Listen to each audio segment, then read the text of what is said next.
Alright, this video is about the Inglis front load dryer. I don't know if this helps you anything what you see here. I'm not exactly sure on the model and I don't really care. Keep having a reoccurring issue with it.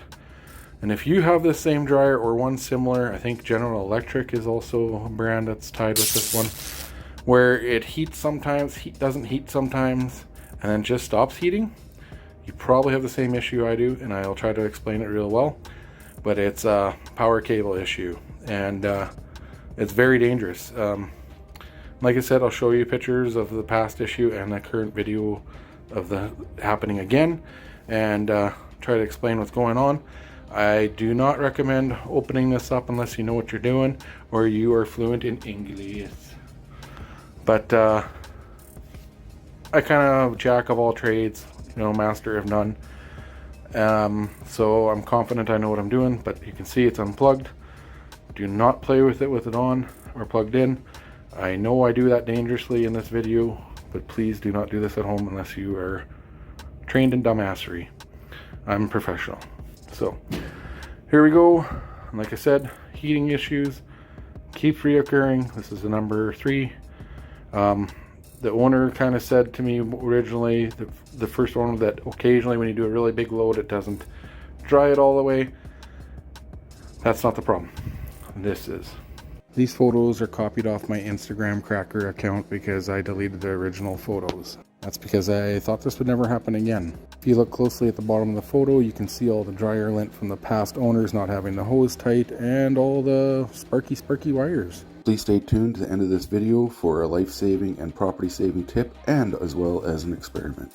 So here's the old wire, the second time, I guess, because you see in the pictures there where I cut off a little bit or whatever.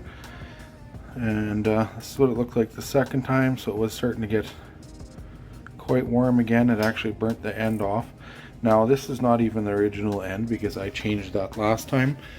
You can see that it didn't fit originally, so I had to bend it to fit, but it did contact and fit super tight that I could barely even pull it off when I had 2 hands on it. So I am fairly certain it wasn't my connection that made it happen again. So this is technically the 3rd time this has had an issue. The first time it melted it, and I fixed it by replacing the ends. Second time the dryer quit.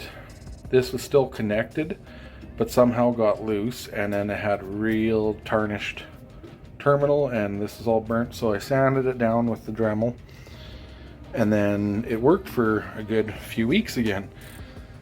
Happened again, and I was just like, well, what the hell this time? And I see this again. So I'm going to show you my theory on the dryer of why it's happening and go from there. But at first I'll show you how I fixed it, and then I'll show you it running with the back off, which I do not recommend. That is not very smart, but I'm trained in dumbassery. So I'll show you first what I did to replace it again this time, and I'll explain what I think is wrong with it, and then I'll show a little video of it running. Anyways, if you have this same dryer and same issue, these factory wires are super freaking rigid, really hard. You can bend them and they'll stay.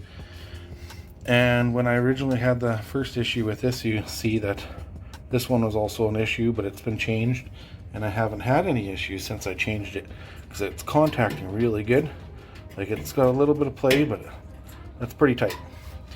This one's never been an issue, but it was loose, and this is the one that keeps being a problem. So what I did this time is I cut the wire back down here, and you can see it's a little bit wider. And what I did was I used one of these pinch connectors or crimp connectors, whatever you want to call them, where you put a wire in each end and pinch it. Squeeze really tight, and then I let loose. Then I used some heat shrink, this not obviously this size, but the bigger one on it, to make sure that it doesn't go anywhere. I put a heat shrink tube again on this end to make sure that connector is held onto there and nothing will happen. And then I put a second layer on here to make sure nothing happens. But what I used was a piece of flexible wire that's usually used for like RV cables or like, you know, household secondary heaters, 220 heaters. The cords are really flexible. So I cut a chunk off of that so this doesn't move as much. And then I added some zip ties because factory, it's taped together there and down there and then nothing. But what I noticed when I turned it on just to make sure it was heating before I close it back up again is that the load that's in there, it's towels. It's pretty heavy. And every single time we've had this issue where it's quit, has been towels. And what I noticed is these wires are moving when it runs. It literally flexes. So I think that's what's making it actually move around and arc and start melting itself.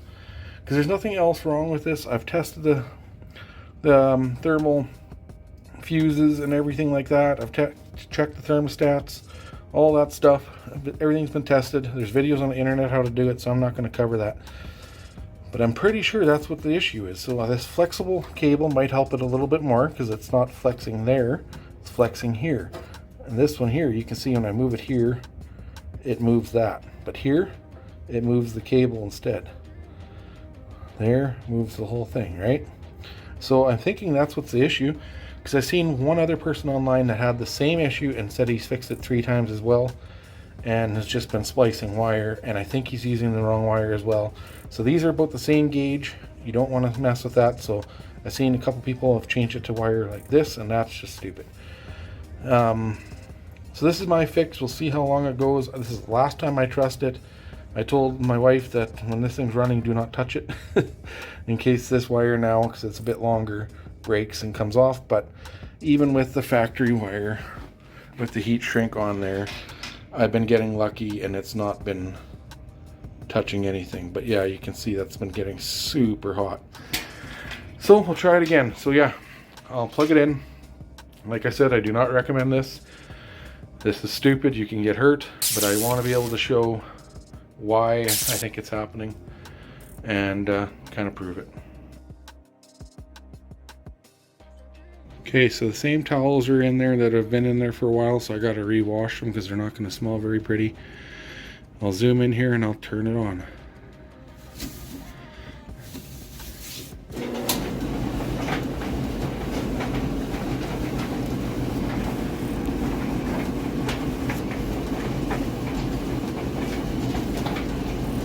Maybe hard to see, but you can see that that cable moves.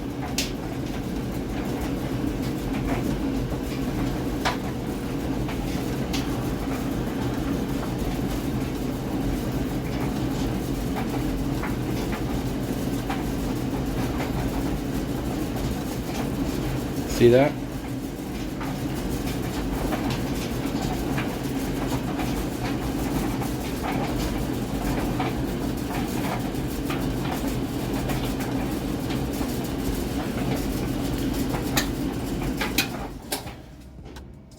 So it's probably hard to tell on camera, but I'll try to highlight it or play the clip over and over again if I need to. But that moves there, and that doesn't make sense to me when it's super high power going through these. And it's such a weak point like that. That's pretty freaky. So hopefully that fixes it. Hopefully if you have the same issue, you might just try to do that too. Just don't keep fixing it at the end here. Don't keep fixing it right there. Change that cable a little bit, or that cord. I think that's what needs to be done. I did add the zip tie just in case it does break off. It can't really go anywhere. And I'll go from there. But if anybody says, oh, you can't have those wires that close together, it'll be an issue. You can see they factory put them all together like that. So yeah, hopefully that's the only issue. If not, well, this thing's going in the trash. Or recycling, actually. I would never trash it. But I think that's what's going on. Hopefully it helps somebody. Have a good one. So to conclude this, I truly believe that bottom wire is way too tight, way too stiff, and they should actually have a little length on it. And all 3 terminals are loose from factory, as well as the wires moving when it's an uneven or heavy load that tugs on the terminals on multiple directions.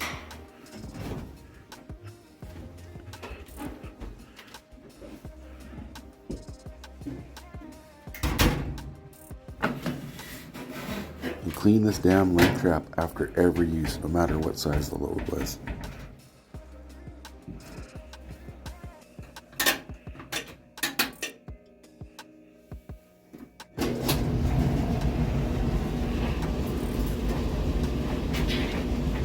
So a quick little experiment here. This is the lint that I just took out of the dryer. I just want to show you how easy it is to start on fire with a lighter. So imagine how easy this would have been for the fire to start if it would have caught that powderized dust in the bottom of my dryer.